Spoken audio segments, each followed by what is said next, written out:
Minda, faz favor. Então, boa noite a todos. Com o coração já mais sereno e os pensamentos mais calmos, elevamos o nosso pensamento a Deus, ao nosso Pai Criador. Agradecemos ao nosso querido Mestre Jesus esta oportunidade de estarmos aqui para aprendermos com o nosso querido Filipe, todos em conjunto. Queremos agradecer a todos os benfeitores amigos que aqui se encontram na Casa com o Evangelho, que eles nos possam elucidar nos melhores reflexões, nos melhores pensamentos, no nascimento de João Batista que estamos a estudar no NEP, para que possamos trazer para as nossas vidas estes exemplos do bem, do amor, que possamos sentir estas vibrações amorosas do NEP, gratos, imensamente gratos, de coração, ligados uns aos outros. Aqui estamos para te agradecer, Pai, e a todos os benfeitores amigos que nos ajudam todos os dias nesta Casa com o Evangelho. Feliz por estar aqui, por pertencer a este grupo maravilhoso. Vamos iniciar o nosso NEP de hoje. E que assim seja. Que assim seja. Muito obrigado, Minda. Bem-vindos todos, acabaram de chegar. E vamos então pedir, por favor, que possam fazer uma leitura. Quem é que quer fazer leitura? Eu posso fazer, Filipe. Muito bem. Uma leitura, mas é do texto, ó Cidália. É dos livrinhos, não é? Não, não, não. É a leitura, Então, explica-me. é a leitura da perícope em estudo, que é o anúncio do nascimento de João Batista. Então, desculpa, não posso. Mal. Obrigado. Posso fazer, Filipe. Muito bem. Obrigada eu. O anúncio do nascimento de João Batista. Nos tempos de Herodes, rei da Judeia, houve um sacerdote chamado Zacarias, do turno de Abias, e sua mulher, descendente de Arão, que se chamava Elizabeth. Ambos eram justos perante Deus e, de modo irrepreensível, observavam os preceitos e mandamentos do Senhor. Não tinham filhos porque Elizabeth era estéril e ambos de idade avançada. E aconteceu que, enquanto exercia o ofício de sacerdote perante Deus, na ordem do seu turno, foi sorteado, segundo o costume sacerdotal, para queimar a oferta do incenso, ao entrar no santuário do Senhor. A Assembleia do Povo, na hora da oferta do incenso, aguardava do lado de fora, orando. Apareceu-lhe então um anjo do Senhor, de pé à direita do altar do incenso. Vendo, Zacarias perturbou-se e caiu temor sobre ele. Disse-lhe, porém, o anjo: Zacarias, não temas, porque a tua súplica foi ouvida, e Elizabeth, tua mulher, te gerará um filho, a quem darás o nome de João. Terás alegria e regozijo, e muitos também se alegrarão pelo nascimento dele. Pois ele será grande diante do Senhor, não beberá vinho nem bebida embriagante, e estará cheio do Espírito Santo ainda no ventre de sua mãe. Fará retornar muitos dos filhos de Israel ao Senhor, o Deus deles, e irá adiante dele, no espírito e no poder de Elias, para fazer retornar os corações dos pais aos filhos e os desobedientes à prudência dos justos, para preparar ao Senhor um povo preparado. Disse Zacarias ao anjo: Como posso ter certeza disso?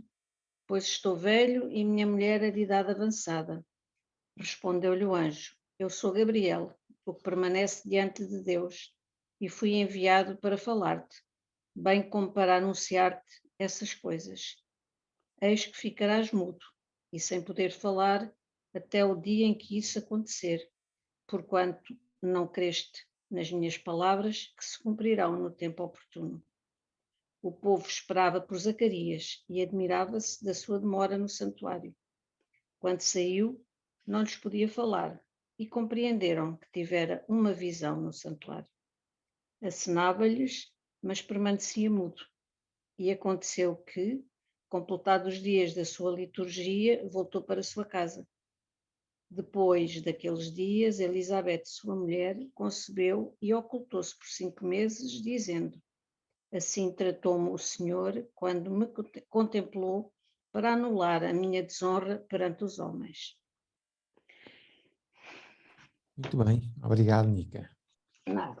Eis então a nossa perícope, que são 20 versículos, né? 5, são 20 versículos, nós já temos 5, né? 2 mesinhos para 5 versículos, muito bem. Ou mais, ou mais. Mas pronto, o NEP tem estas características, não é? Para ir degustando, é para ir aprofundando ao nosso próprio ritmo, e nós vamos criando aqui o nosso próprio ritmo com as nossas incertezas, as nossas dificuldades. Portanto, estamos muito no início, estamos a entrar numa linguagem que era desconhecida, mas que a pouco vai sendo descortinada, e cada vez mais vamos ficando mais aptos para reter conteúdo espiritual contido nos textos sagrados. Então, nós estamos aqui no versículo 9, eu enganei-me a colocar lá na mensagem do WhatsApp, enganei-me no versículo, mas pronto, nós a semana passada falámos aqui sobre o versículo 9, ficámos aqui a queimar a oferta do incenso, falámos superficialmente aqui sobre o entrar no santuário do Senhor, e hoje vamos partir daqui em diante para seguir caminho para o versículo 10. Ora bem, todo o texto tem um contexto, é a nossa máxima, e portanto vamos fazer sempre a nossa contextualização, ainda que seja repetida, não faz mal nenhum, porque nós vamos sempre adicionando tijolos à nossa casa, e essa repetição faz com que nós, para já as pessoas que não vêm da semana passada podem ter um fio à meada, e para nós continuamos sempre através da repetição a entender cada vez mais, de uma forma mais profunda, os textos que vamos lendo.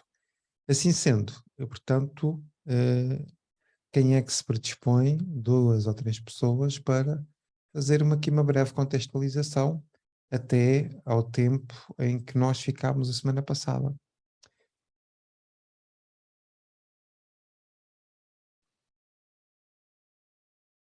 Podes começar, Fernanda. Pronto, vá. Começas tu esta semana, vá. Olha, vou Para aqui não ser tentar a aqui. Patrícia. A Patrícia é a segunda ou terceira, vá. Pronto, está bem. Vou tentar aqui fazer assim um breve resumo. Portanto, começando no tempo de Herodes, que era um tempo bastante materialista, era um tempo bastante hostil, em que Herodes efetivamente era uma pessoa muito, muito dura, que perseguia crianças, portanto era um tempo muito, muito difícil para quem vivia naquela altura, porque ele era mesmo uma pessoa que era a força bruta como é que eu vou dizer, da inferioridade. Entretanto, houve um sacerdote, o Zacarias, que também já ele vinha de descendências de sacerdotes, assim como a sua mulher, Isabel, também descendente de sacerdotes, portanto eram pessoas extremamente respeitadas, eram pessoas ligadas a Deus, com devoção, portanto já também traziam essa linhagem nas suas vidas e, portanto, eles uniram-se pelo matrimónio, eles eram considerados muito justos, eram respeitados, eram devotos a Deus e aos seus preceitos, portanto, tinham uma condição, tanto viviam numa condição de respeito para consigo e para com os outros, eram pessoas bondosas, eram pessoas que respeitavam o outro e que, obviamente, respeitavam também as leis de Deus. Eles não tinham filhos, eles eram, porque Elizabeth efetivamente não teve essa oportunidade porque seria considerada estéril, portanto eles eram ambos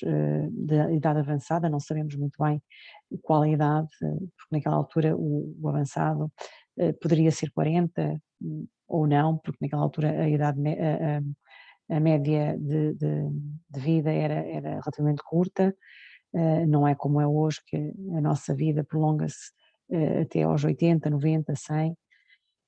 Portanto, eles consideravam que a idade avançada era, para nós, são jovens, não é? Mas para ter filhos seria já uma idade já considerada.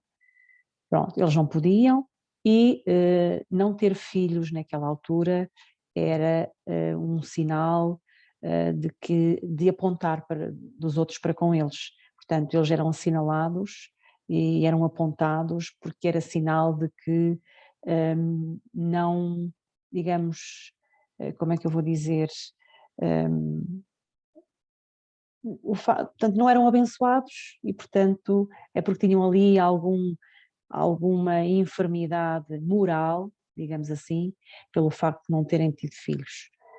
Principalmente a Elizabeth, o facto de não permitir-se dar à luz era um sinal de apontamento negativo dos outros para com eles. E eles viviam com esta mágoa, naturalmente, mas o incrível disto é que eles mantiveram-se sempre unidos, sempre devotados, num propósito que era o de servir a Deus e de servir os outros, independentemente desta condição de não poderem ter filhos.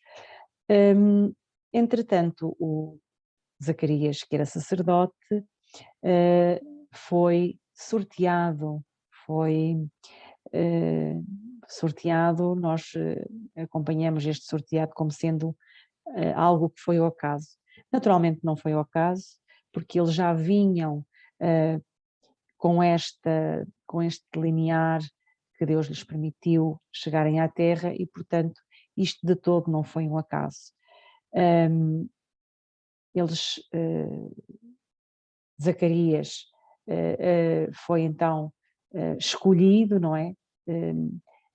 Considerando aqui que foi escolhido por Deus, não foram os homens que o escolheram, naturalmente. Esta escolha para Zacarias podia não ter nunca acontecer, mas efetivamente aconteceu, e ele exercia o ofício de sacerdote, e portanto isto no seu turno, e nessa altura que ele foi sorteado segundo estes costumes sacerdotais para queimar a oferta de incenso. Portanto ele foi nesta altura em que ele estava no santuário, foi quando ele teve, quando ele sentiu em si esta proximidade, este transformar em si, em que há uma visão interior, foi nesta altura em que ele estava a servir a Deus, é que ele se olhou para dentro e que esta transformação, esse olhar interior se deu. Claro que tudo isto tem um propósito, teve um propósito, obviamente que não foi por acaso que tudo isto aconteceu. Nós hoje estamos aqui a estudar, não é? Eles são um exemplo de vida, de união entre si, união para com Deus, e é este pequenino contributo que eu posso aqui de repente dar-vos. E pronto, a Patrícia na semana passada fez aqui um discurso belíssimo, ela pode repeti-lo. E tu também. Muito bem, então Antes, vou guardar aqui a Patrícia para terceiro. Márcia Ferreira, Portugal chama por ti. Oi, oi. Boa noite a vocês. Boa noite, Olha, Márcia. então vamos, deixa eu ajeitar aqui o telefone Ok. para ver se consigo ficar melhor para vocês. Bom, olha, depois dessa apresentação da Fernanda, fica até difícil Está tudo top. ver se eu continuo daí. A Fernanda falou da localização no tempo e no espaço de onde acontece essa passagem que nós estamos estudando. Então, além da localização na Judéia e no tempo, que é o reino de Herodes, ela também colocou sobre a ambiência no plano material, com toda a truculência, a violência que se vivia por uma dominação do Império Romano na região da Judéia, mas também da ambientação espiritual, que era toda a preparação para a vinda do Cristo, da qual também o nascimento de João Batista era uma parte, era uma etapa dessa preparação. Depois ela chegou a Zacarias e Isabel, como eles eram justos, considerados justos e exemplares, apesar de não terem filhos, o que era considerado uma punição por ele, na época, mas que, pela idade avançada, pela conduta irrepreensível, exemplar, pela demonstração de fé e todo o comportamento deles, eles tinham um reconhecimento dentro da comunidade onde viviam. Então, que o sorteio, como a Fernanda colocou, o sorteio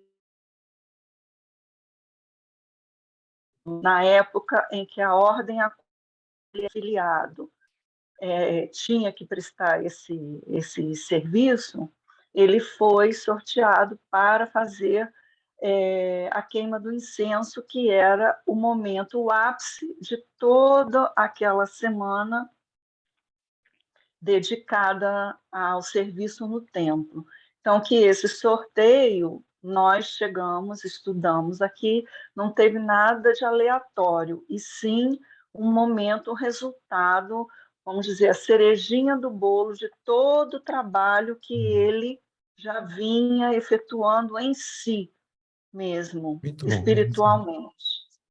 E então nós chegamos na parte em que ele entra no santuário. E aí vimos a questão do santuário como essa introspecção, essa construção interna, em que ele está intimamente ligado, conectado à divindade, com essa ligação bem, vamos dizer, bem consistente. Ele vai para esse momento, que é um momento bem importante, uma oportunidade raríssima. Nós vamos ver mais adiante por quê, mas também como uma bênção, como uma graça concedida a ele por toda a sua história, por toda a sua evolução espiritual. Então, eu acho que deu para fazer um resuminho. Agora, Muito alguém bem. pode complementar. Obrigada. Então, Patrícia, queres acrescentar alguma coisa aqui ao resumo? Não sei se tem alguma coisa para acrescentar. Elas foram bem detalhistas e talvez só lembrando aqui essa questão do sacerdócio, que você falou bastante também, né, Felipe, dessa nossa dessa nossa trajetória, que é esse servir ao Pai, a essas leis, e que nesse livrinho aqui, sobre análise das passagens de Lucas, ele menciona que sacerdotes não tinham aposentadorias, então vem bem de encontro com essa colocação que você fez, porque é a nossa jornada infinita da evolução, de servir e se melhorar, de servir e cada vez mais contribuir na obra completa aí da criação, cada vez em estágios maiores, e é o que está acontecendo ali com Zacarias nesse momento em que ele tem essa comunhão plena ali dentro do santuário, e que a gente até chegou a comentar que esse santuário seria ali um momento em que ele consegue ter essa iluminação completa da sua consciência, essa realização completa de que ele seria, então, ali um ser espiritual, com uma missão, em comunhão ali total com a vontade do Pai. Acho que... Que lindo, é isso mesmo. Estava aqui a refletir sobre a questão tanto desta questão de Elizabeth ser estéril e da questão de ser amaldiçoado. Faz-me lembrar aquelas pessoas que dizem mal do Divaldo, ou que diziam mal do Chico Xavier ou da Madre Teresa. Ou seja, dizem mal, mas o comportamento delas é um comportamento puramente cristão, é quase como que não bate a bota com a perdigota, ou seja, por muito mal que se digam deles, o testemunho do comportamento é tão grande, é tão evidente a sua bondade, que todos os pensamentos humanos não cabem naquela pessoa.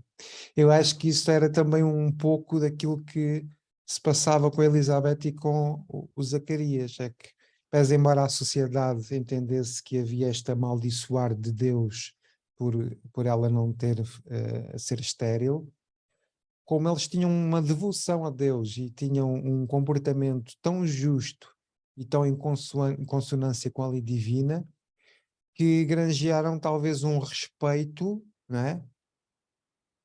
Com toda essa perspectiva sobre eles, ainda conseguiam, nos finais das suas vidas, portanto, ter este respeito. Porquê? Por causa do exemplo. Isso é muito, muito interessante nós observarmos aqui também no texto.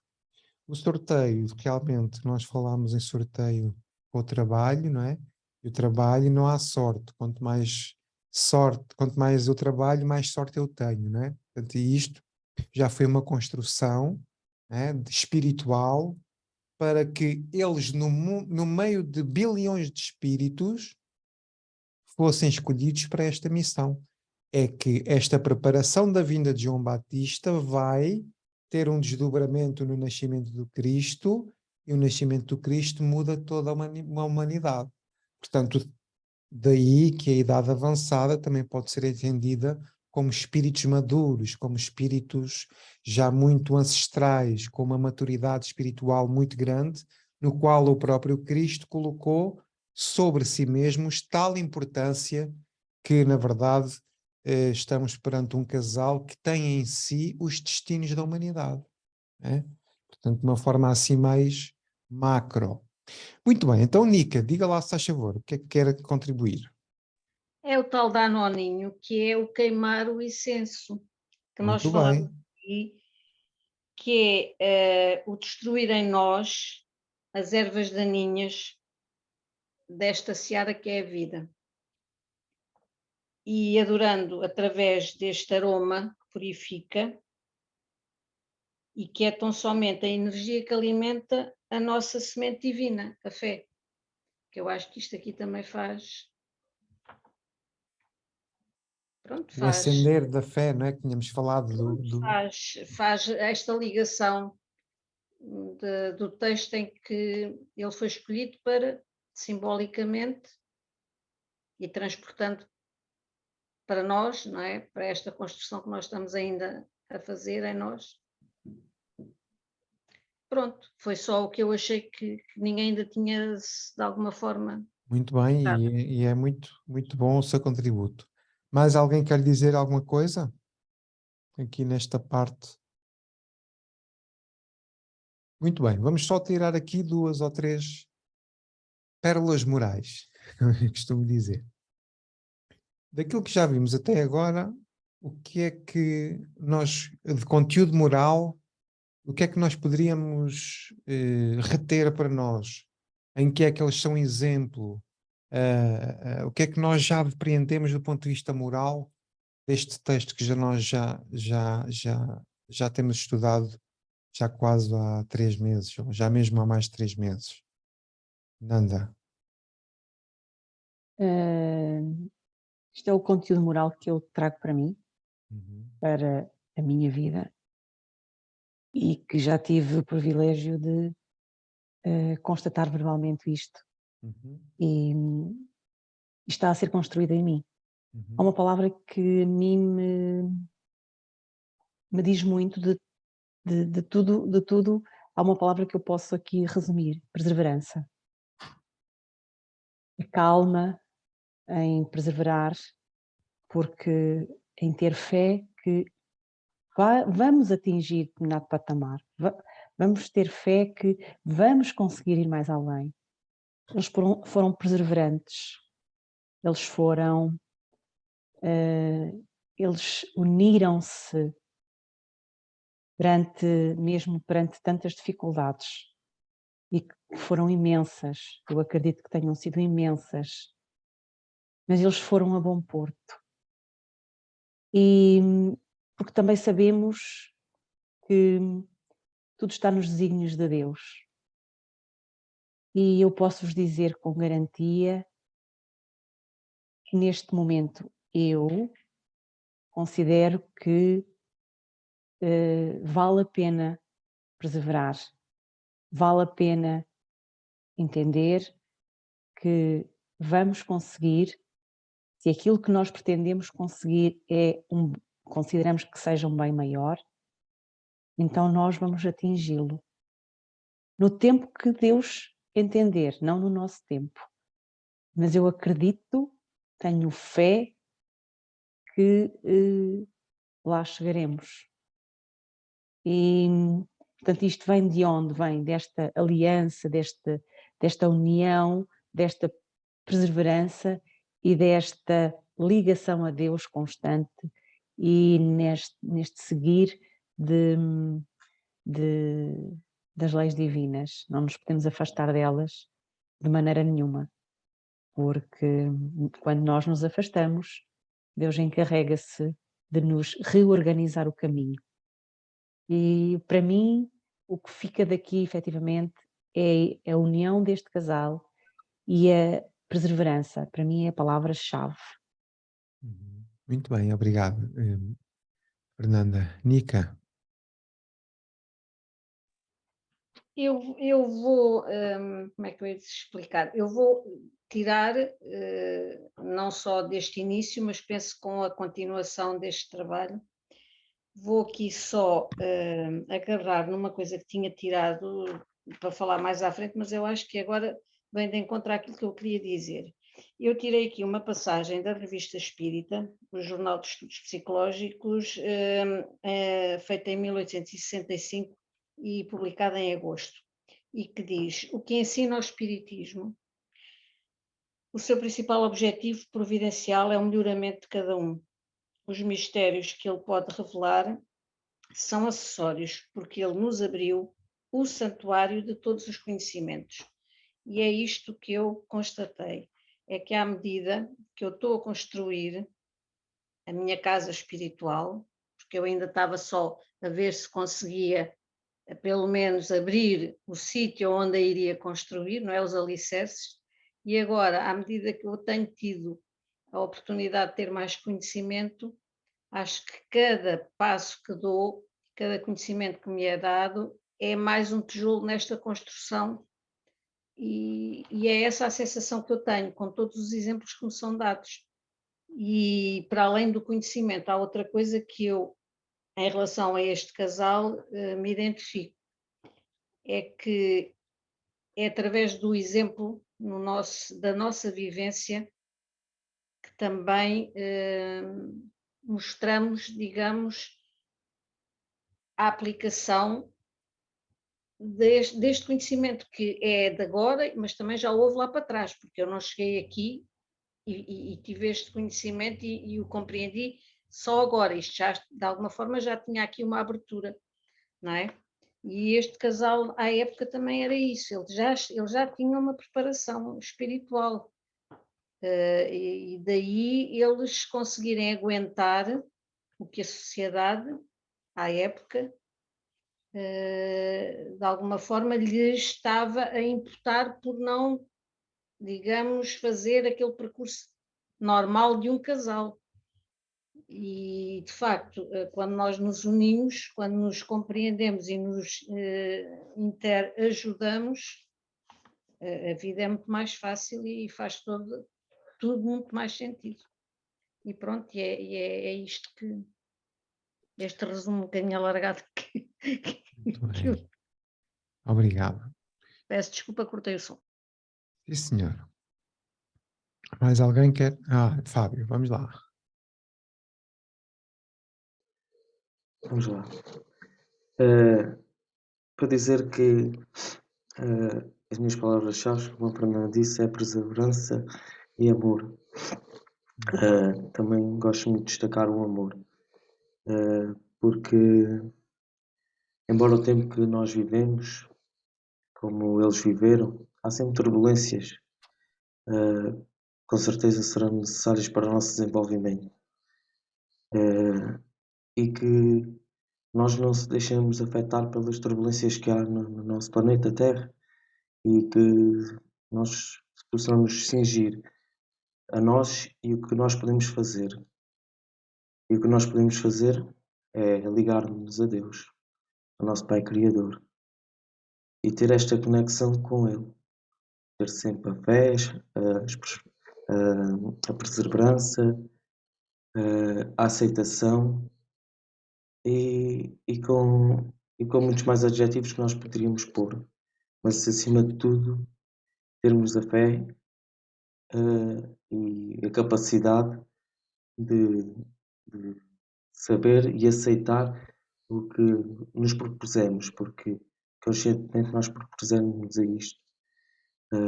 Às vezes pode faltar a força, mas com o exemplo deste casal, este exemplo lindo que ele nos dá e que nós estamos aqui a estudar, possa ser um pouco mais fácil para nós. E que nós possamos ser, através disto, nós também um bocadinho do exemplo para dar aos outros. Muito bem. E que esse exemplo possa também melhorar os outros. Não só a nós, mas que nós possamos ser cada vez mais uma centelha de luz e queimar as nossas ervas daninhas, como é o incenso, e ajudar a que esta chama se alastre e que este planeta possa evoluir cada vez mais. Pronto, acho que é, Muito bem, acho que é Fábio. isto. Obrigado. Obrigado. Márcia.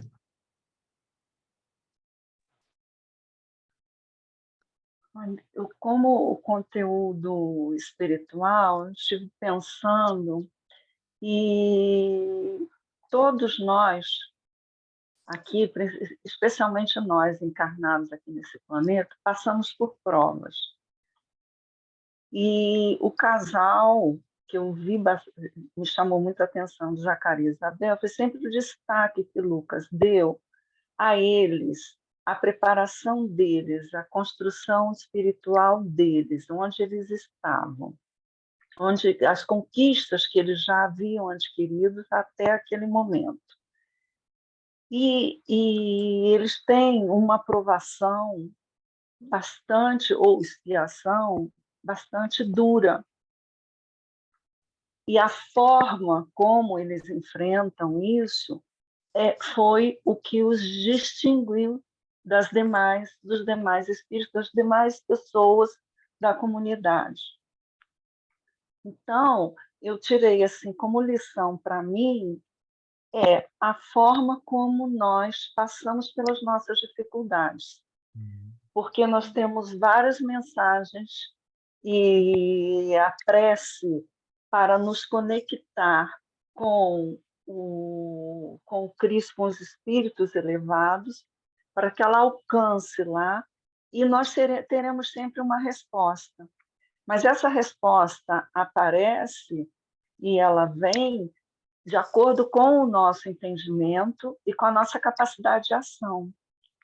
Então, só para terminar, ontem nós estávamos fazendo o estudo do Jesus lá, e o tema era o dom esquecido, que Jesus conta sobre um homem que ele tinha muito merecimento, e isso me remeteu ao casal Zacarias e Isabel, pelo todo o merecimento que eles tinham.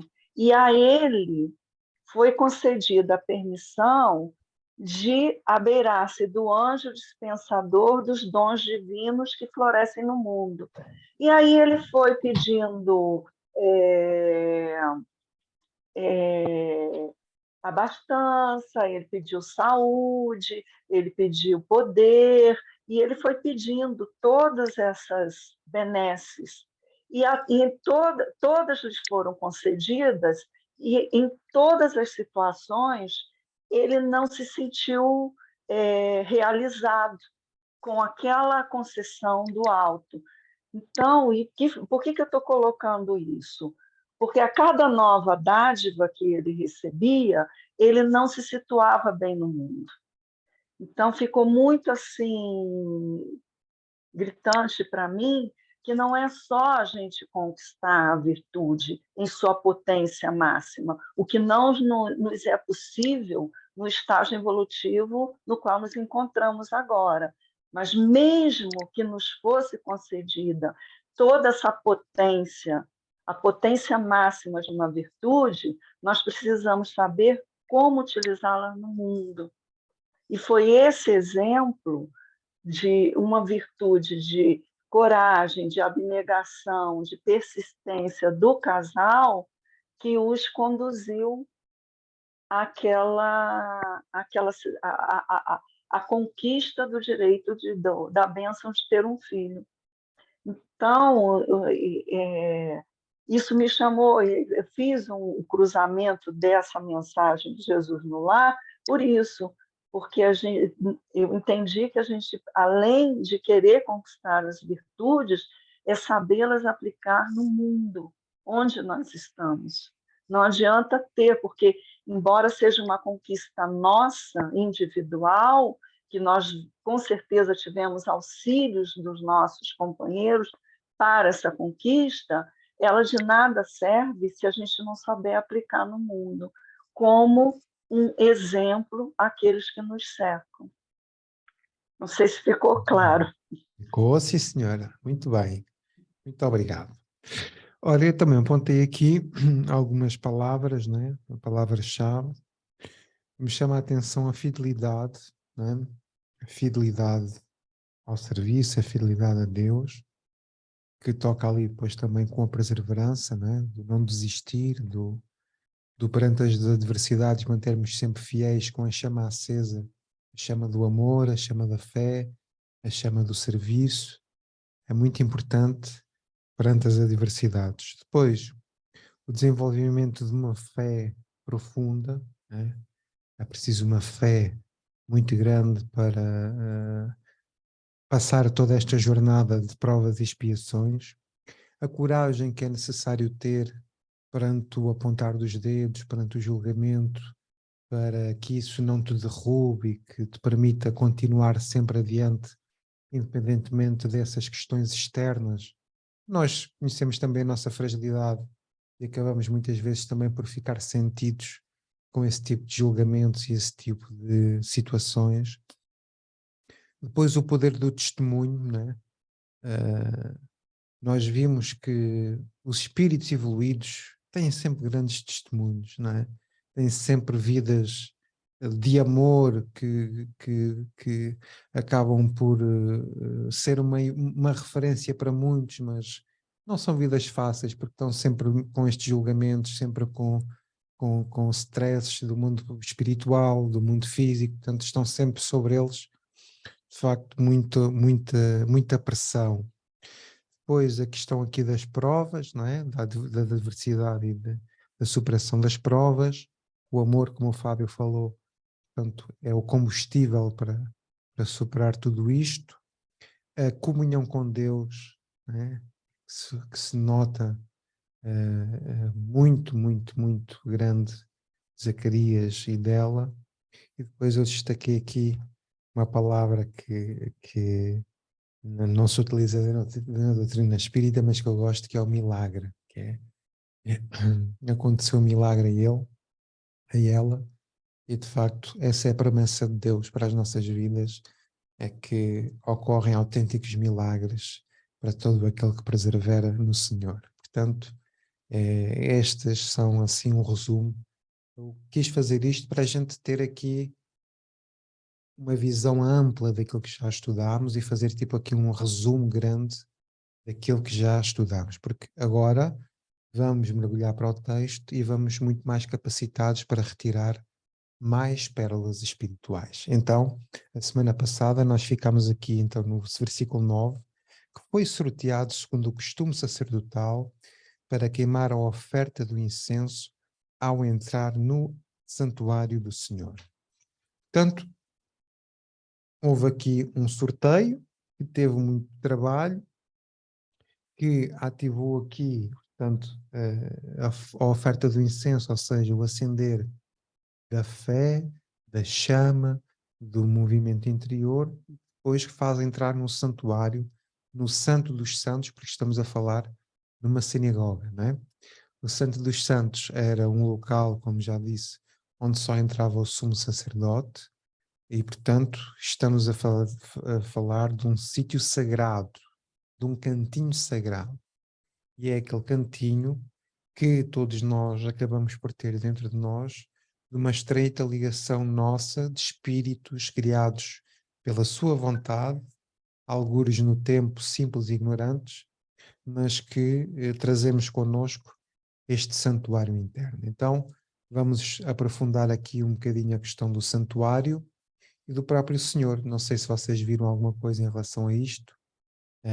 Eu vi também aqui algumas passagens do Emmanuel, que nos dão aqui outras perspectivas de santuário, mas para já vamos ouvir aqui a Nica. Filipe, por ser o lugar mais sagrado do templo, portanto é a parte mais sagrada do templo, e em Jerusalém era neste local que ficava guardada a Arca da Aliança ou a Tábua dos 10 Mandamentos. Estavam escritas as leis de Deus que foram dadas a Moisés. Sim. E eu transportei isso para nós, portanto, o nosso santuário também é o lugar mais sagrado, onde se encontra todo o conhecimento e aprendizagens das nossas aprendizagens das leis de Deus. Portanto, também é o lugar onde se deve situar a nossa consciência, que é aí que fica a lei de Deus. Escrita a lei de Deus. Além do quarto íntimo, que deve ficar ao lado deste santuário, para nós nos reservarmos, mas quando nós tivermos a consciência absoluta deste conhecimento destas leis, é que estaremos de facto aptos a entrar no nosso santuário, que é realmente aí que se guarda todo este conhecimento que nos ajuda, portanto, na nossa caminhada, não é? Na nossa evolução. Pronto, foi é uma santificação da nossa existência. Ou seja, é um lugar onde a gente estamos unos com Deus. Por cada movimento espiritual de boa ação, de de conquista, portanto nós acabamos por estar neste vínculo muito estreito com Deus, não é? Entramos nesta lei, e é como se fosse uma grande cascata de amor, não é? O amor de Deus a jorrar nessa imensidão. É como se nós entrássemos nessa jorrada nessa jorrada de amor que é a criação divina e as suas leis. Porque é onde se pergunta onde é que está inscrita a lei de Deus em nós. É na nossa consciência. E reparem Portanto, terá que ser sempre um lugar muito sagrado e muito cuidado, e não é qualquer um que pode entrar. Aliás, ninguém entra na nossa consciência a não sermos nós. reparem, está vedado. O Santo dos Santos está vedado àqueles que estão lá fora. Mas se Zacarias entrou, é porque é possível lá entrar. Porquê é que ele entrou? Porque foi sorteado. O que é o sorteio? É fruto de muito trabalho. Então todo aquele que trabalha muito está em probabilidade muito maior de entrar no próprio santuário. Para lá chegar é preciso efetivamente, mas muito trabalho, né? Para lá chegar, para atingir esse patamar de consciência onde acabamos por ser unos com o Pai, que é esse estado permanente que Jesus está. Jesus, sendo ministro de Deus, sendo um espírito puro, sendo aquele que atingiu o patamar mais alto da espiritualidade, acaba por ser alguém que está em perfeita comunhão com o Pai. E, portanto, Cristo vive sempre no Santo dos Santos, ou seja, ele tornou-se ele próprio santo. Porquê? Porque Jesus cumpre, através da sua vida, todos os preceitos da lei. Então, estamos a falar de comportamento e de consciência, porque a consciência leva ao comportamento. É? Então, esta entrada é um lugar espiritual, é um estado de consciência, é uma conquista espiritual que é reservada a poucos, porque poucos trabalham para lá chegar. Então, vamos procurar aqui explorar outro tipo de santuários. Quem é que quer refletir aqui um pouco sobre isto? Alguém viu alguma coisa? Nada. Eu não tenho grande coisa para acrescentar, porque efetivamente o que eu tinha pesquisado era exatamente isso. Portanto, aqui o entrar é dar início, estando aqui um seguimento ao que era o raciocínio. Portanto, o Zacarias deixou para depois, para segundo, a parte Tu trouxeste esse material, atributo depois. não é? Portanto, deixou Muito bem. para o lado esta parte material, descobriu-se, não é? Descobriu-se e ao entrar, portanto, o entrar aqui é o iniciar. Portanto, o iniciar é ele ter-se descoberto, é esta, realmente, vocês estavam a falar, este santuário interior. Portanto, ele vai dar, neste momento, início a uma construção íntima, a uma construção que é sua. Portanto, isto é o início, o entrar é o início. O santuário é, efetivamente, este templo sagrado, não é? E esta ligação a Deus que vai ficar muito mais vincada e vai ficar, a moralidade vai ser mais desenvolvida e vai evoluindo. Portanto, isto não aconteceu, isto que aconteceu a Zacarias não foi porque sim, houve aqui um bem maior para a sua vida e para a vida da sua esposa. Portanto, isto vem de encontro aqui a um benefício, exatamente, que é um benefício, não é porque toma lá um presente, é um benefício exatamente do trabalho árduo que ele foi conquistando. Portanto, isto é uma conquista que ele foi fazendo ao longo da vida, não só desta existência que estamos a estudar, como de outras que ele já trazia consigo. Portanto, ao entrar, portanto, é o começar nele, e começar nele o quê? Esta parte sagrada que todos nós trazemos connosco, e ele trazia consigo, mas que está agora a ser levada mais a sério, com maior importância, com maior dedicação, e era esse o contributo que eu trazia aqui desta pequena parte do versículo. Está a ser descoberta e também revelada, né? Patrícia. Eu estava escutando a Fernanda falar e pensei em Paulo, naquele momento em que ele diz que já não é mais ele que vive nele, e sim o Cristo. Então, o quanto a sua jornada também foi de muita dedicação, de muito trabalho, de muita perseverança, sofreu muitos ataques também, e ele continuou, ele seguiu, ele compreendeu a mensagem de Jesus.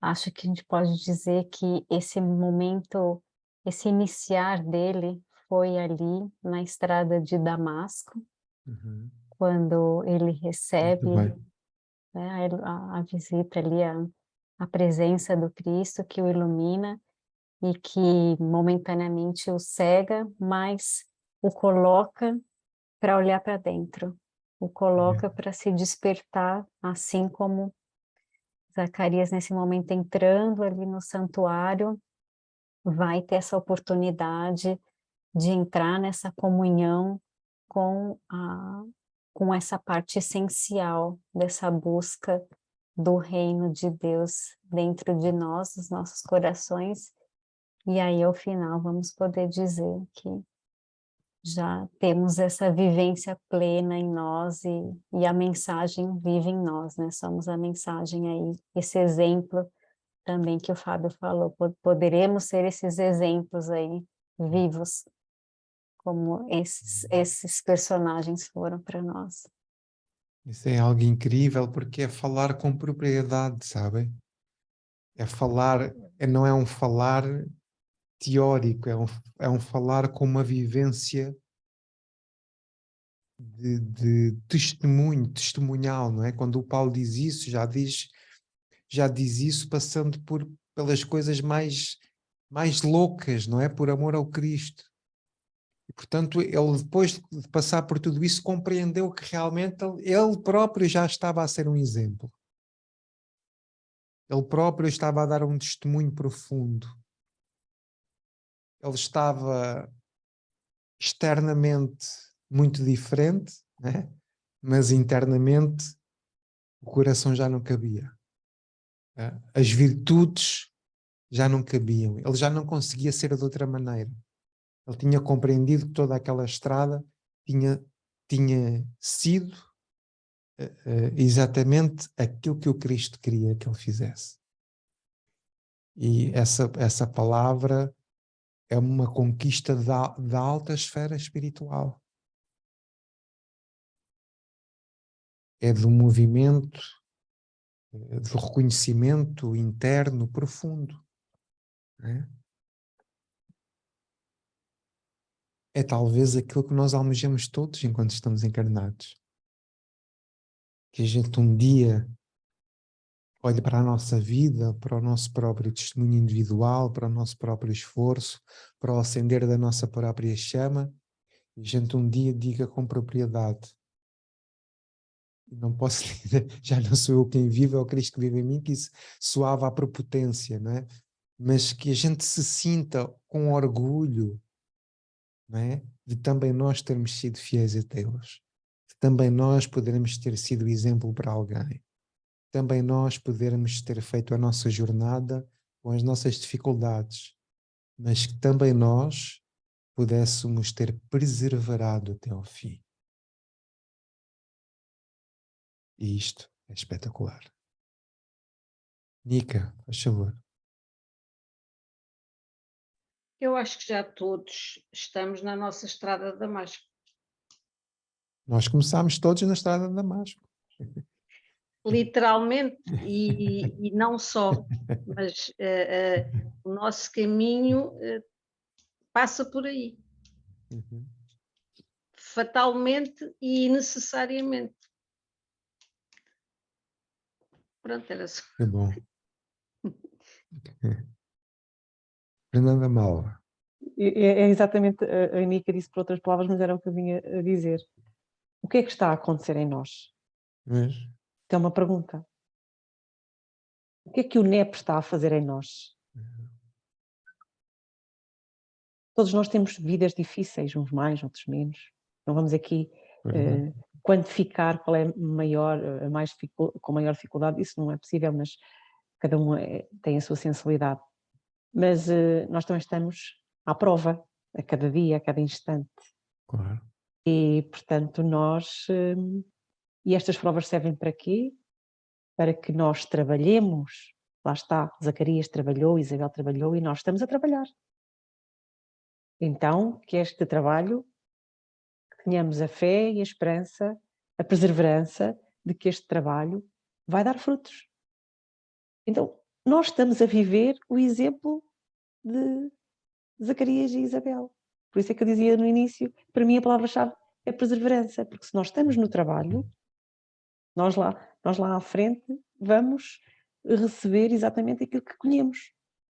Então, eu não tenho dúvidas que este estudo, que o NEP nos está a abrir horizontes mentais, conscientes, para a nossa evolução e para contribuir para a evolução dos outros, com toda a certeza. E outros vêm contribuir para a nossa. É assim mesmo. Então, eu acho que isto é fantástico e fabuloso.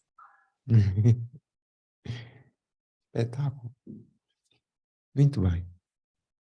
Então, há aqui várias leituras que falam do santuário ser o corpo. Ou seja, o corpo também é o nosso santuário. É lá que é a manifestação do espírito, não é? É lá que tem as oportunidades do espírito de se santificar. Então, por outro lado, juntando o santuário do Senhor, juntando, portanto, o corpo ao corpo do Cristo, ou ao corpo de Deus, se quiserem. No fundo, é tal ligação espiritual da lei, quando nós e o nosso corpo, quem somos, se une àquilo que é maior do que nós, de facto tornamos-nos santos também e santificamos o nosso templo e a nossa jornada.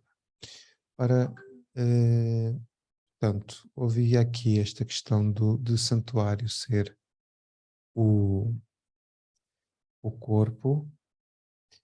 Emmanuel tem aqui uma lição no livro Roteiro chamado Santuário Sublime, que faz de facto referência ao corpo e diz assim: no corpo humano temos na Terra a mais sublime dos santuários e uma das super maravilhas da obra divina. Depois refere-se aqui várias.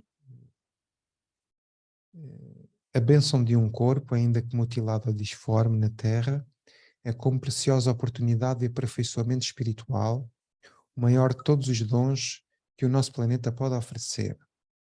Até agora, de modo geral, o homem não tem sabido colaborar na preservação e sublimação do castelo físico. Enquanto jovem, estraga-lhe as possibilidades de fora para dentro, desperdiçando-as impensadamente, e tão logo se vê prejudicado a si mesmo ou prematuramente envelhecido, confia-se à rebelião, destruindo de dentro para fora a golpes mentais de revolta injustificável e desespero inútil. Dia surge, porém, no qual o homem reconhece a grandeza do templo vivo em que se demora no mundo e suplica o retorno a ele como trabalhador faminto da renovação que necessita de adequado instrumento à conquista do abençoado salário do progresso moral para que a suspirada ascensão às esferas divinas. Portanto, aqui esta lição fala sobre o corpo enquanto santuário. Depois, tenho aqui algumas leituras. Deixa-me só ver aqui. Pois, isto já tem a ver com o Senhor. Alguém viu mais alguma coisa para santuário? Ok. E para Senhor?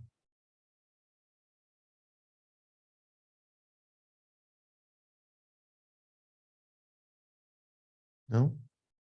Ok, pronto. Mas de uma forma geral eu acho que nós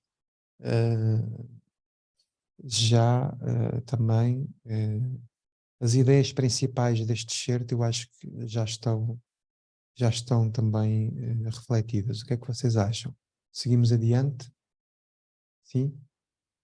Ok, então entramos no versículo 10, mais um versículo. E diz o versículo 10: A Assembleia do Povo, na hora da oferta do incenso, aguardava do lado de fora, orando. Então, ao mesmo tempo que está a acontecer este momento espiritual de Zacarias entrando no Santo dos Santos, do lado de fora, nós temos uma multidão do povo que orava. Né? Para já, duas realidades, não é? Portanto, por um lado temos os Zacarias no templo, por outro lado temos a malta do lado de fora. Então, que assembleia é esta? A Assembleia do Povo. Para já podemos substituir aqui a Assembleia por multidão, não é? Multidão. E existem vários tipos de multidão.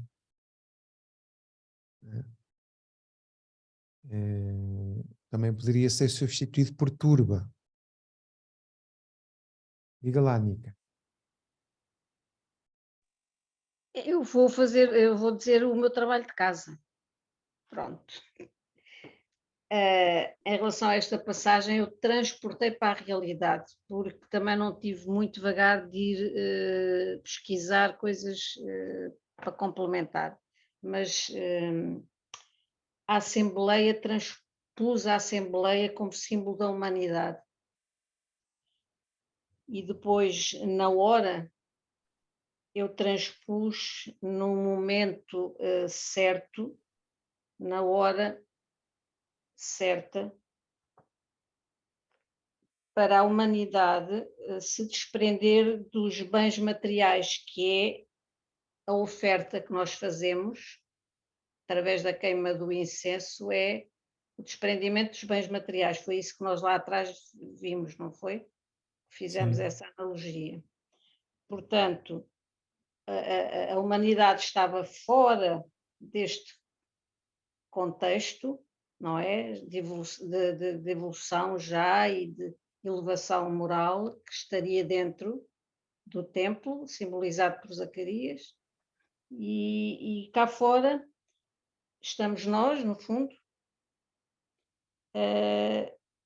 de alguma forma já conseguirmos desprender-nos de algumas das nossas imperfeições, mas ainda sem podermos aceder a este templo, porque não temos ainda construída a tal bagagem espiritual necessária para podermos aceder a ele e para o entendermos a 100%. Portanto, é a tal ignorância das leis divinas e esperar que elas se vão cultivando através da fé que se vai construindo.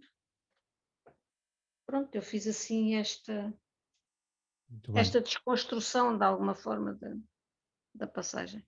Ok, então eu vou dar aqui um contributo que pode ser bastante relevante até para os próximos estudos, que é um conceito que eu ouvi do Aloísio Elias e que é para nós apontarmos mesmo, porque nos vai dar uma ferramenta interpretativa para as personagens do Evangelho.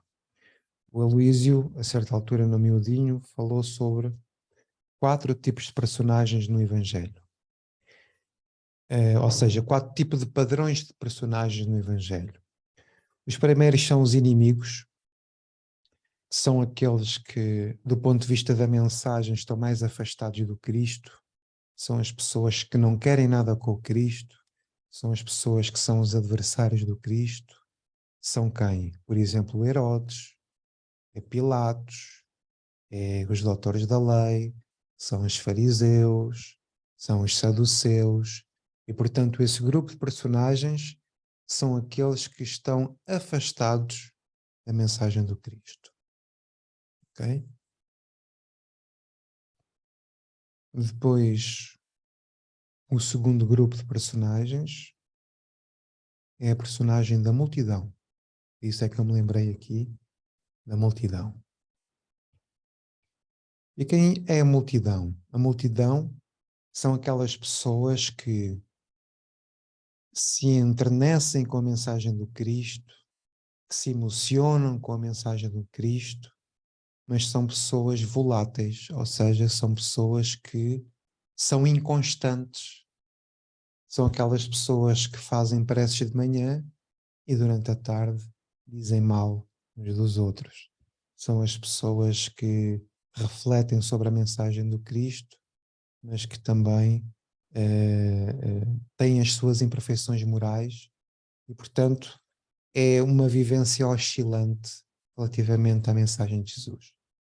Se nós olharmos para Jesus entrar em Jerusalém, vemos uma multidão a acená-lo e a dizer Hossana, Hossana. Foi a mesma multidão que depois o vai crucificar e vai dizer que este deve ser salvo, Barrabás, em detrimento do Cristo. Portanto, a multidão é essas pessoas que andam em torno de Jesus, andam em torno da doutrina espírita, andam em torno da mensagem do Cristo, mas que não se comprometem. Apontem isto que é importante. São as pessoas não comprometidas e voláteis. Ok? Depois temos um outro grupo de personagens, que são os discípulos. E os discípulos quem são? Os discípulos são aquelas personagens que já compreendem a mensagem do Cristo, já vivem a mensagem do Cristo, mas que ainda têm imperfeições morais. Ou seja, são aqueles que, do ponto de vista espiritual, estão mais próximos do Cristo, já compreenderam a mensagem do Cristo, já servem em nome dele, mas que vacilam ainda. No início, os apóstolos, os discípulos, quando são chamados, são discípulos. Mas se formos ver o Simão Pedro na casa do caminho, já vamos ver um apóstolo. Então, a ideia é, a grande multidão tem que transitar de multidão para discípulo. E o discípulo tem que transitar para apóstolo. Então, a quarta personagem é o apóstolo. É aquele que já é o enviado. É aquele que já compreende perfeitamente a mensagem do Cristo e que a vive. Ou seja, já se tornou uma carta viva. Já se tornou um Paulo de Tarso. Então, neste quarteto, nós vimos um movimento espiritual, que é aquela pessoa que está completamente afastada, que começa depois por ouvir a mensagem e por ser volátil e por não se comprometer com a mensagem, para aquele que se compromete com a mensagem, mas que ainda caminha com as dificuldades e ainda não consegue ser um exemplo profundo, para depois transitar para um apóstolo e para ser um enviado e ser já um alto representante da mensagem do Cristo. Ok? Então, nós poderíamos dizer e aqui categorizar as nossas personagens já. Quem é Herodes? É adversário, né? E quem são Elizabeth e Zacarias?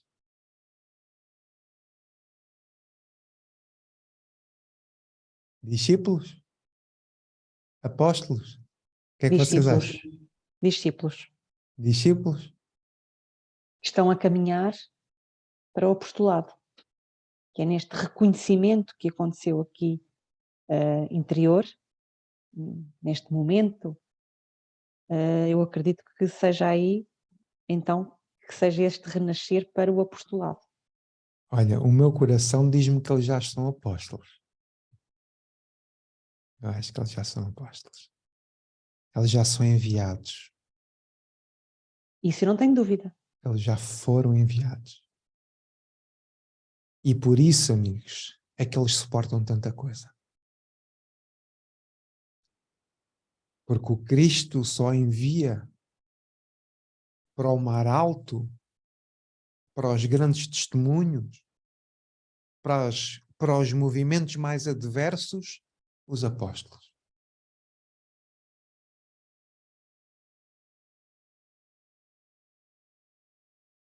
E é espetacular. Porque os apóstolos já têm uma resistência espiritual, aquelas almas maduras, conseguem altas cargas de maldade. Porquê? Porque neles habita um tipo de amor maior. Só que a multidão, reparem numa coisa, a multidão chama muitos adversários.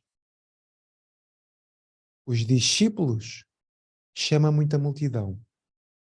E os apóstolos chamam muitos discípulos. Um apóstolo comunica com o adversário, mas a diferença é tão grande, a vibração é tão diferente que fica difícil a comunicação. É um a falar de alhos, outro a falar de bugalhos. Não chega. Mas se colocarmos uma multidão barulhenta, faminta, mas a falar sobre a palavra do Cristo, o adversário é como se fosse uma linguagem que eles percebem, ainda que inconsciente. Então há aqui um movimento espiritual de afastamento do Cristo para proximidade com o Cristo. Isto não é espetacular?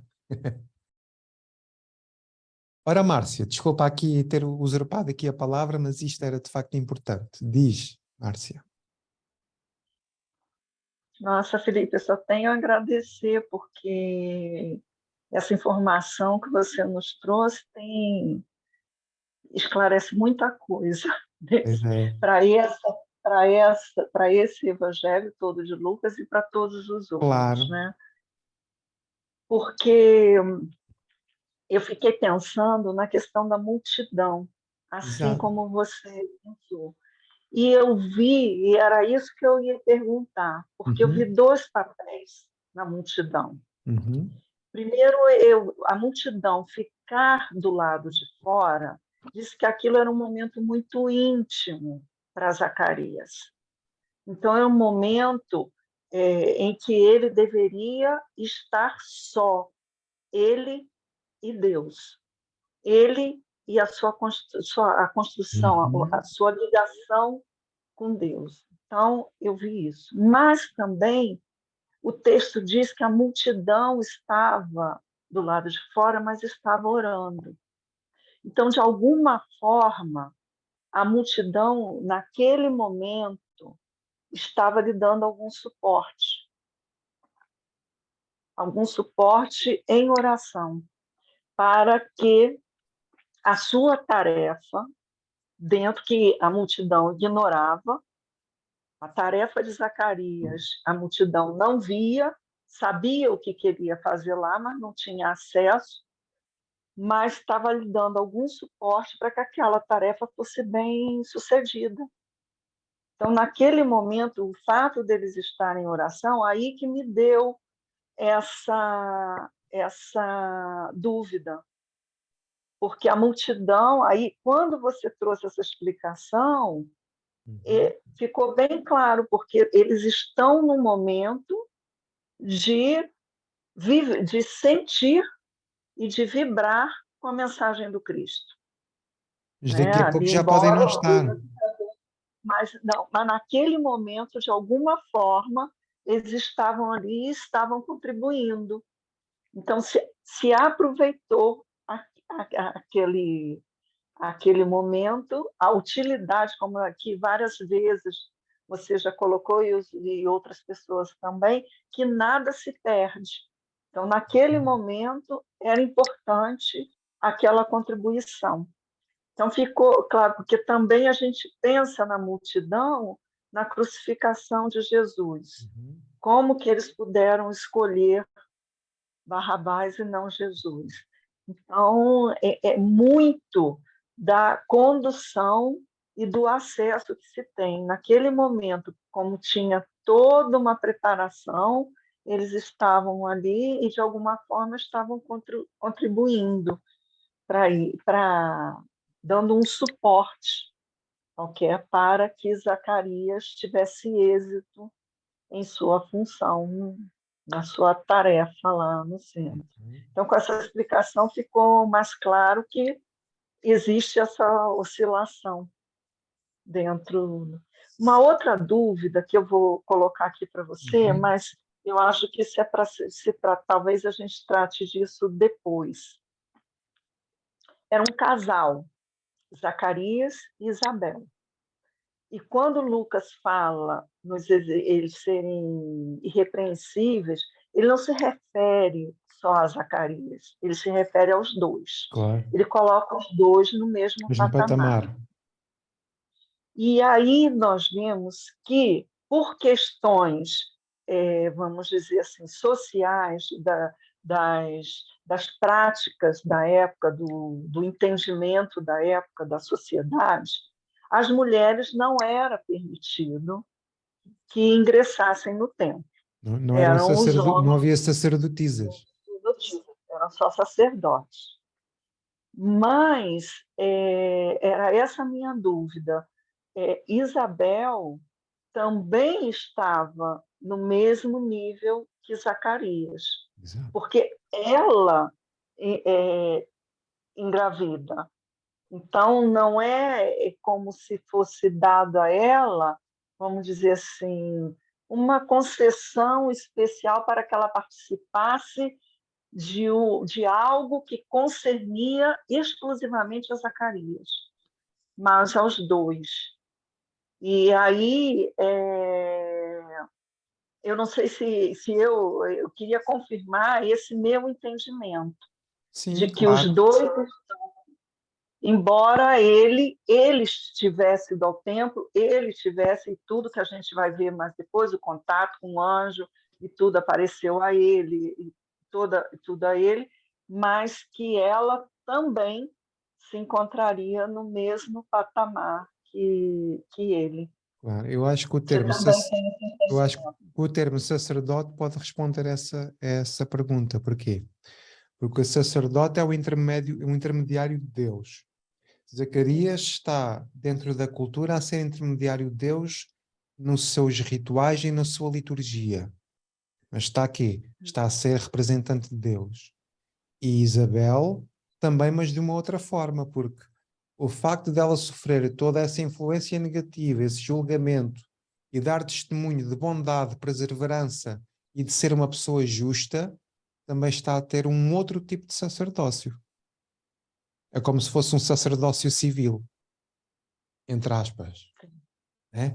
Ou seja, por cada um de nós que dá testemunho de bondade e perante as adversidades se permanece na bondade, na justiça e no amor, estamos a ser as tais cartas vivas. Portanto, em termos de vibração espiritual, portanto, eles estão nos mesmos patamares e na mesma vibração.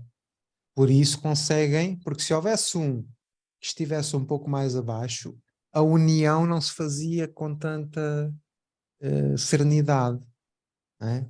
Perante tanta adversidade, as coisas não prevaleceriam, não é? Portanto, quer um, quer outro. Aliás, o texto próprio induz-nos a isso, que estão nos mesmos patamares espirituais, tá bom? Ok, ainda gostava de explorar aqui um bocadinho a questão da multidão. que nos pode servir também para o futuro de interpretação, que são a multidão física, não é? E a multidão espiritual. Okay? Há toda uma multidão de espíritos no mundo espiritual, nos mesmos locais onde habitam as grandes multidões ali. Depois, o tipo de pessoas e de casta de pessoas da sociedade que estão dentro desta multidão. Nós podemos ter religiosos, podemos ter ricos, mas também podemos ter pobres, ou seja, a diversidade das sociedades enquanto estamos encarnados. E depois a multidão em nós mesmos. Multidão em nós mesmos, pois é. É que nós já habitamos vários corpos, várias personalidades, e esses lastros de temperamento e de características espirituais nossas estão no nosso próprio porão espiritual. Se eu fui um homem avarento no passado, eu trago lastros dessa avareza. Se eu fui um homem ditador no passado, eu trago lastros dessa ditadura. Então, eu sou o Filipe, a Fernanda é a Fernanda, a Nica é a Nica e a Paulina é a Paulina, mas trazemos em nós o quê? Uma multidão de personalidades. Tá bom? Ora bem, posto isto, a multidão, a assembleia do povo. Alguém viu alguma coisa sobre isto? Sobre o povo? Assembleia do povo? Ok. Na hora da oferta do incenso. O que é que acontece na hora da oferta do incenso?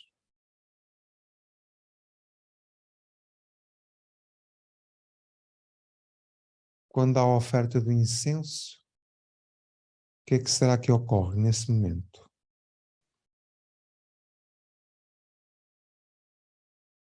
É o ápice dele. Uhum. É o ponto mais alto da ligação com Deus. Ou seja, é a consumação, né? É a consumação do sorteio. É a consumação do trabalho. Né? Ou seja, deixa-me ver se eu vou aqui buscar o versículo. Na hora. Na hora é importante porquê? Porque é a consumação, é chegar do momento. Nem um minuto atrás, nem um minuto à frente. É na hora, no tempo certo, né? Da oferta do incenso, aguardava do lado de fora orando. Portanto, a multidão ou a assembleia ou a turba. Este lado de fora dá-me sempre a sensação de que enquanto acontecia algo dentro da sinagoga de uma riqueza espiritual muito grande, as pessoas estavam num outro tipo de vibração completamente diferente, ou seja, do lado de fora. Em outra vibração. Em outro entendimento. Só que depois veio-me confundir aqui porque estavam orando. A não ser que as preces não fossem preces sinceras ou fossem preces assim só dizer por dizer, não é? Porque também acontece, né? A pessoa estar a orar, mas não estar consciente ou lúcida daquilo que efetivamente está a dizer. É tal e qual aquelas pessoas que estão a ver a novela e a recitar os Pais Nossos e as Ave Marias, a recitar o terço, estão a fazer tudo menos a fazer uma prece, né? Estão a fazer coisas mecânicas. Então, este estar do lado de fora, para já é do ambiente, fora do ambiente interno, ou seja, algo exterior, algo que está afastado da essência, algo que do ponto de vista vibratório está do outro lado em que está Zacarias. Estão a ver?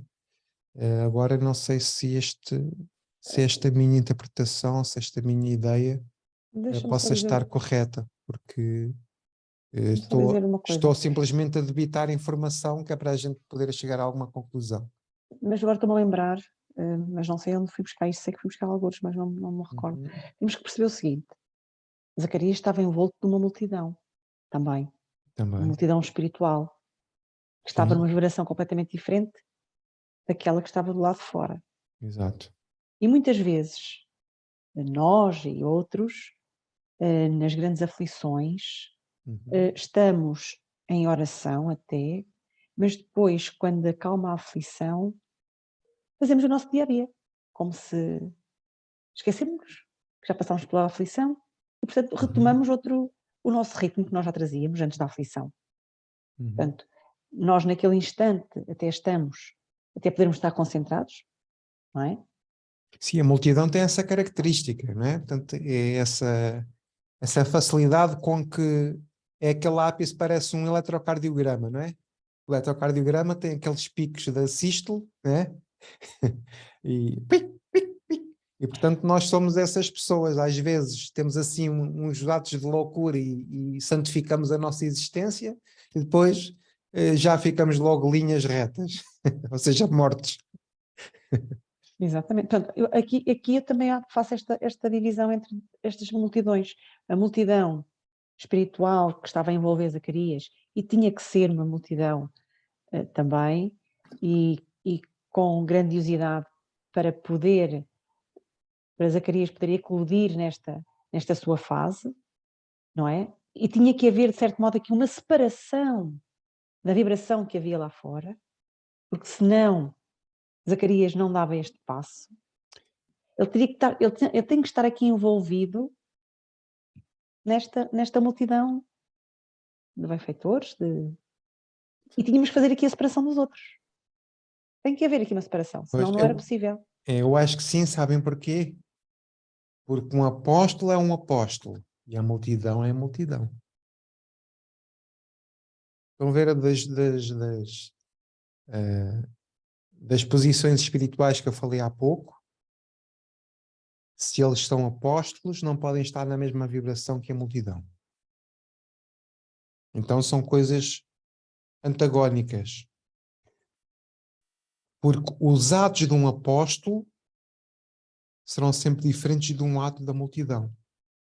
Uma prece de Zacarias vai muito mais acima nas esferas do que a prece de uma pessoa que esteja na multidão. Porquê? Porque a sua vibração espiritual, o seu conhecimento, a sua resistência, a sua capacidade de amar vai mais além.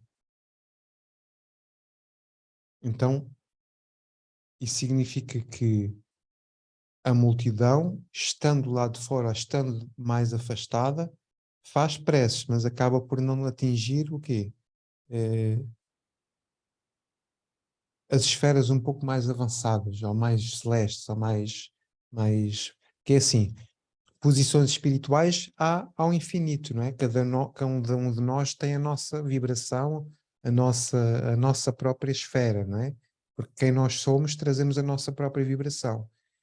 E a eficácia das nossas preces também está em concordância com quem nós somos. Portanto, Nica, diga lá, se faz favor, se a gente desbloqueia aqui este enigma. Não, é o orar como um ritual que às vezes é só entendido como tal, é uma finalidade. Se eu orar, vou atingir determinada finalidade. Muitas vezes é aquela troca que a pessoa faz. Eu vou rezar que é para ver se me dás isto ou se me ajudas naquilo. E é aí que a multidão também se situa, é nesse intercâmbio comercial espiritual que a pessoa ora, mas não ora de coração, ora porque tira vantagem. Pensa ela que tira Orar vantagem. do lado de fora, não é? Orar...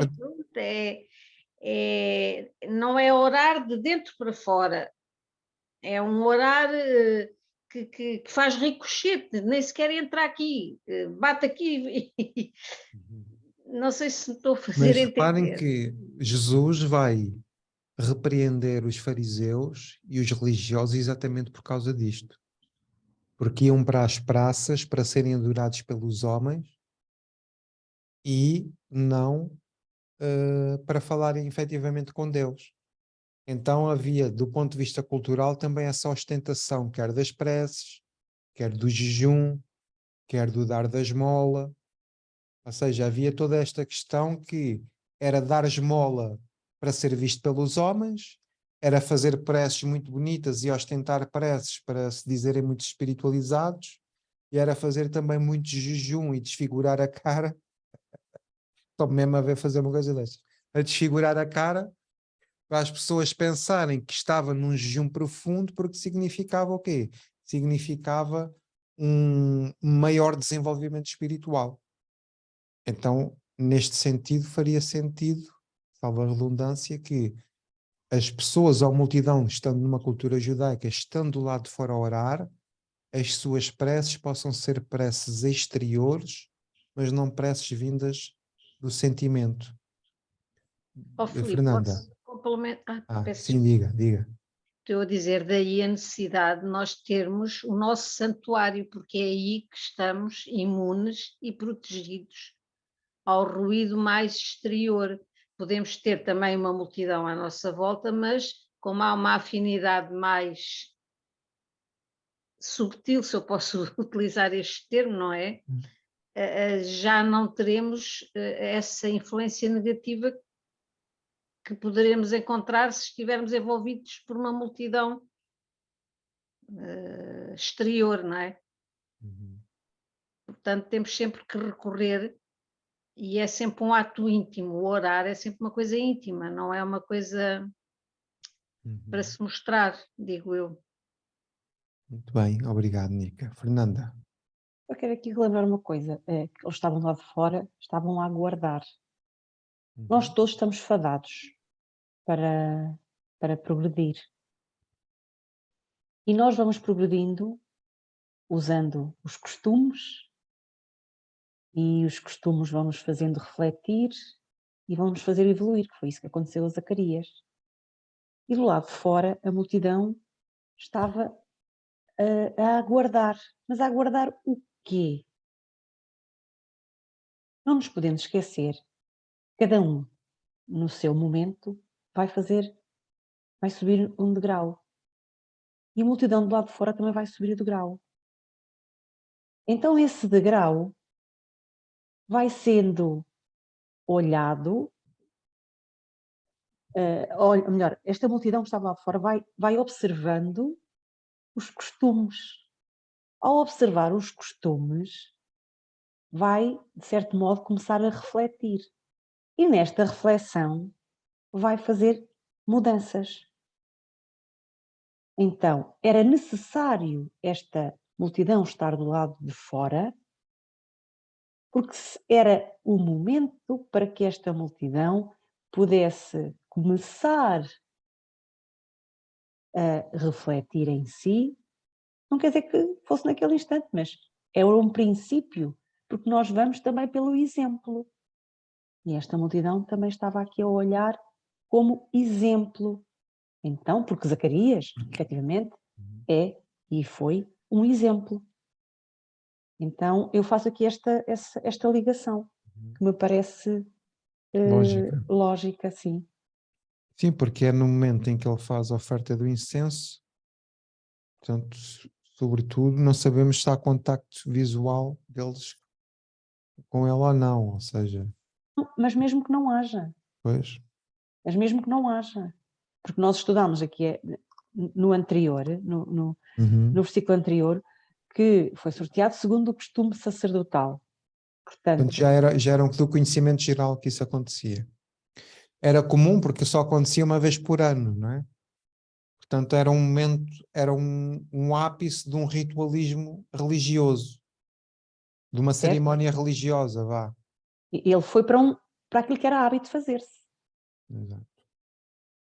E depois, nesse hábito, nesse costume, aconteceu algo mais, algo maior.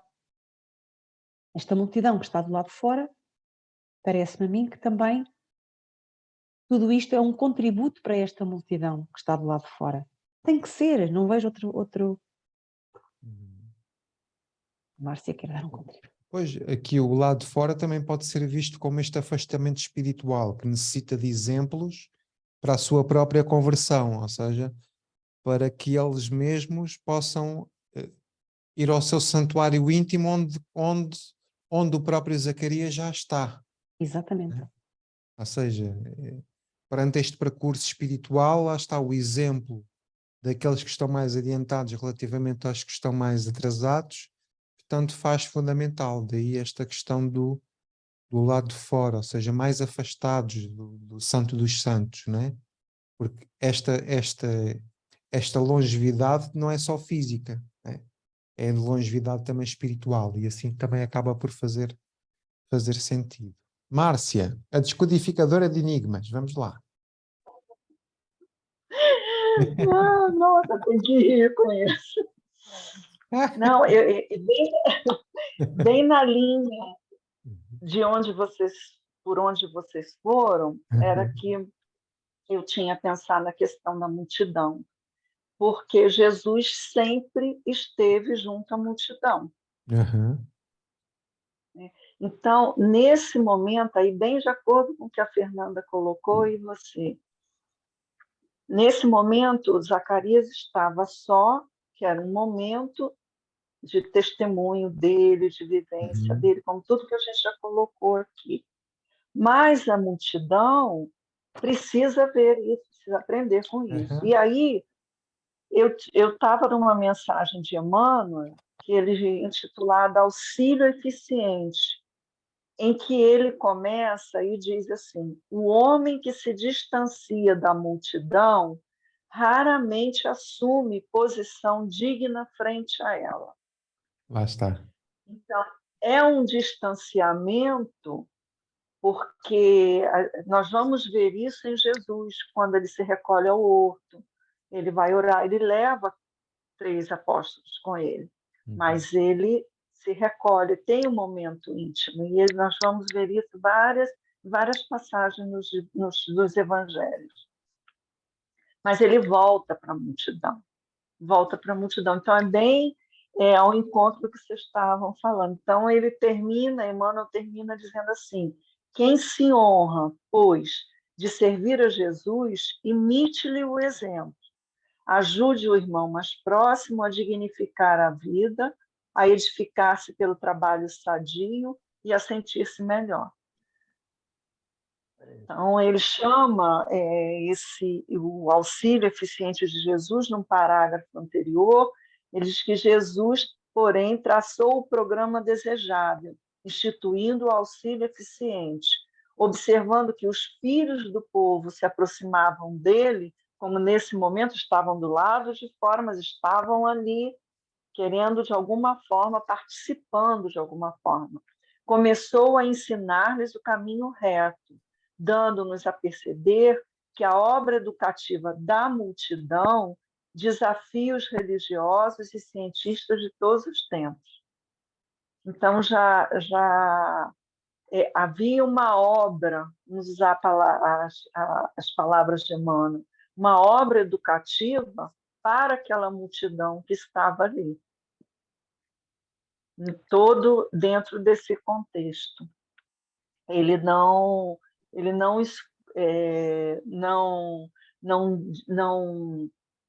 vamos dizer assim, ele não enaltece o isolamento pelo isolamento em si. Há momentos de afastamento, mas que retorne à multidão aquele que já adquiriu virtudes e dons, que compartilhe e que possa ser o exemplo para a multidão. Então, foi bem de acordo com o que vocês tinham colocado. Que bom.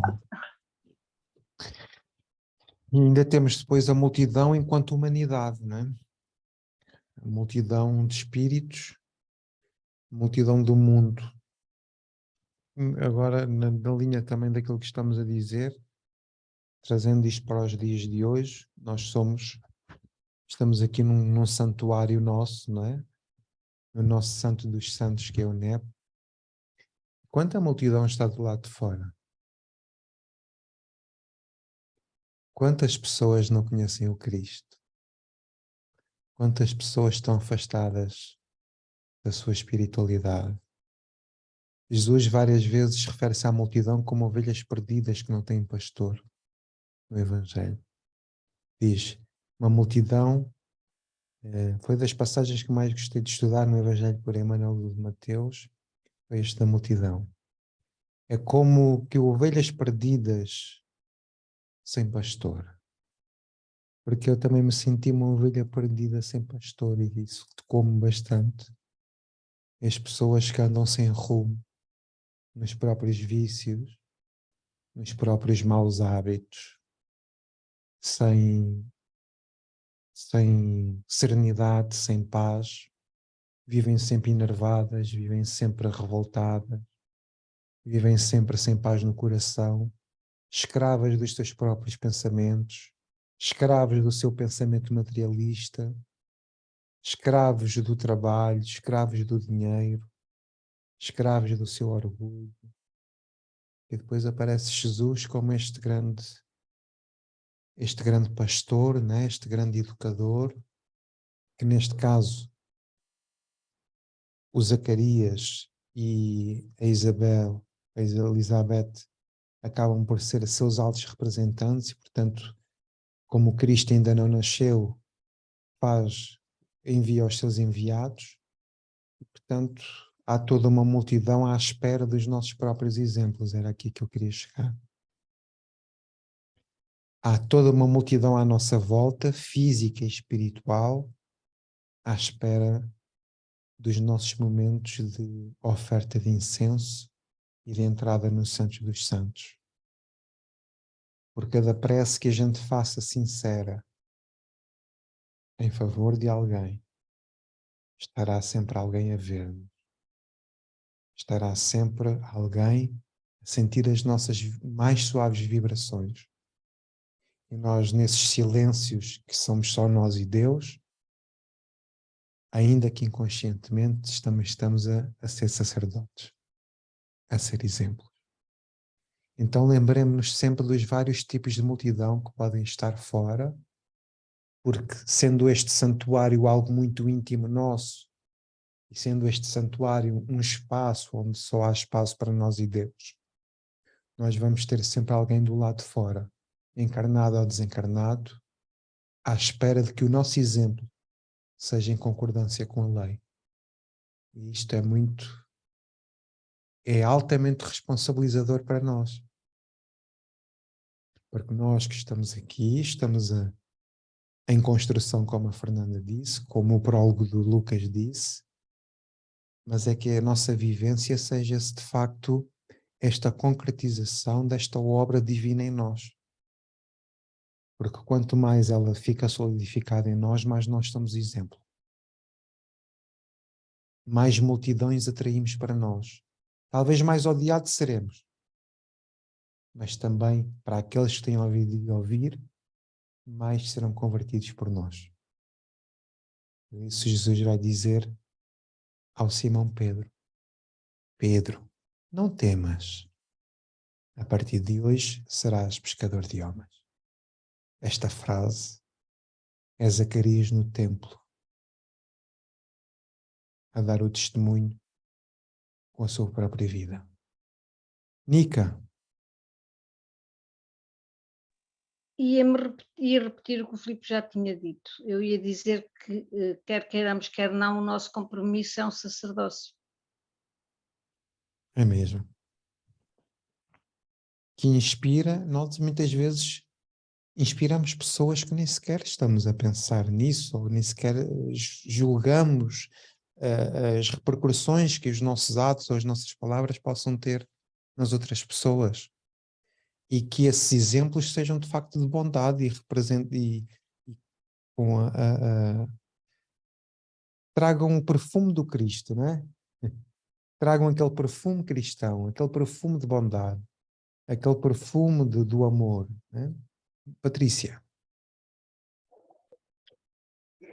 Te escutando, Felipe, eu pensei aqui nessa passagem do dever que está no Evangelho, na parte do sede perfeitos, a mensagem de Lázaro.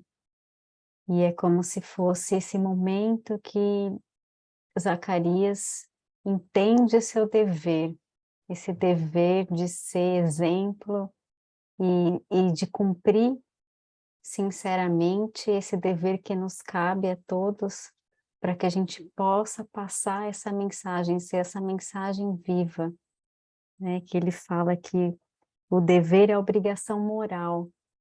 Então ele consegue compreender essa obrigação moral e, e a multidão está ali sedenta por essa exemplificação, como você falou, a gente vai atraindo pessoas na nossa órbita que a gente nem sabe direito quem são, e conforme a gente vai assumindo essa responsabilidade, esse dever que nos cabe, a gente vai passando essa mensagem, às vezes sem perceber. E acho que é tudo que estava acontecendo ali com Zacarias. Ele completa essa missão dele nesse momento de entrar no santuário e de ter toda aquela multidão ali. Claro, impossível todos estarem conectados na mesma sintonia, mas que já se fizessem presente ali naquele momento já é um sinal de que estavam ali buscando alguma coisa. E como a Márcia falou, né, Jesus sempre esteve com as multidões. Eu estava procurando aqui também coisas sobre a multidão, e sempre tudo que aparece são as passagens de Jesus com a multidão, esse dever que a gente tem com essas multidões que a gente vai atraindo ao redor de nós, conforme a gente vai assumindo a nossa responsabilidade perante as leis divinas, entendendo o nosso papel aqui nessa maravilha, nessa jornada espiritual que a gente tem. Para que muitas vezes a multidão é atraída pela curiosidade. Nem sabem muito bem porquê, mas reparem que a multidão podia estar noutro sítio qualquer. Está ali em torno do templo.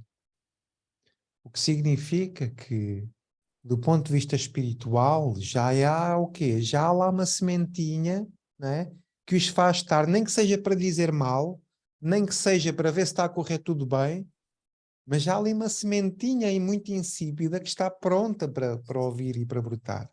E daí ser necessário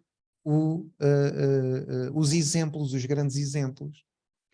Eu faço sempre uma comparação com isto, também com a parte da mediunidade no espiritismo. Muitas pessoas são atraídas pela mediunidade, pela doutrina espírita, pela fenomenologia, né? Andam ali entretidas com a comunicação, com os médiuns, com o mundo espiritual, mas o objetivo é o quê? É transformação moral, é entrar no santuário. É como se fossem atraídos pela mediunidade, mas que depois a entrada no santuário é a tal reforma íntima, a tal construção íntima que é necessária fazer. Então, nem só de falar com o mundo espiritual pode viver a doutrina espírita ou a jornada espiritual de nós. Precisamos efetivamente de praticar os ensinos, de sentir as coisas e não propriamente andarmos atraídos por questões mais superficiais, mais exteriores. Daí o lado de fora e o lado de dentro. Nica. E nunca nos esquecermos que seremos os próximos espíritos e aqueles que estão à nossa volta também. Portanto, temos que ter cuidado com aquilo que fazemos aos que ainda cá estão, porque é o futuro. Temos que trabalhar também no futuro, não é só no passado. O passado são aqueles que estão no lado espiritual, não é? Que ainda não conseguiram vir ao presente. Mas nós temos que trabalhar no presente, que é para o futuro não ser complicado. E às vezes passamos um bocadinho ao lado, estamos tão preocupados também só com pronto, e temos o dever de ajudar o passado, mas temos principalmente que preparar o presente porque vai ser o futuro. Sem dúvida. Qualquer aspecto da Lembra, vida. Em qualquer aspecto da vida. e lembrar Exatamente. que temos a multidão invisível que nos acompanha Claro. também. Que essa nos vê exatamente como somos. Pois é. Muito bem. Então, olhem, acho que estamos naquele ambiente bom para a gente terminar o nosso estudo. Acho que já fizemos bastantes reflexões, já vivemos aqui momentos fantásticos uns com os outros e, portanto, vamos queimar o nosso incenso e entrarmos nós nos nossos próprios santuários interiores. E vamos então fazer uma prece de encerramento. Algum voluntário ou voluntária? Fazer a prece de encerramento.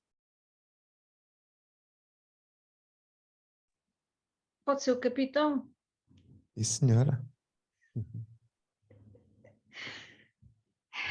Então, unindo os nossos corações e o nosso pensamento, vamos elevá-lo ao nosso Pai, agradecer-lhe todo o seu amparo, o seu amor, assim como ao seu filho e a toda esta comunidade da Casa com o Evangelho, nos terem criado este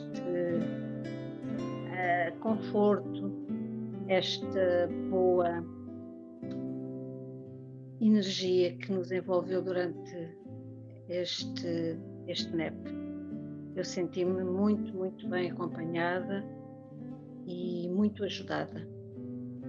Por isso, Pai, obrigada por mais este momento em que podemos trabalhar um bocadinho mais para sermos seres humanos melhores, mas principalmente para evoluirmos como espíritos. E assim, grata, dou por encerrado o NEP de hoje. Que assim seja. Que assim seja.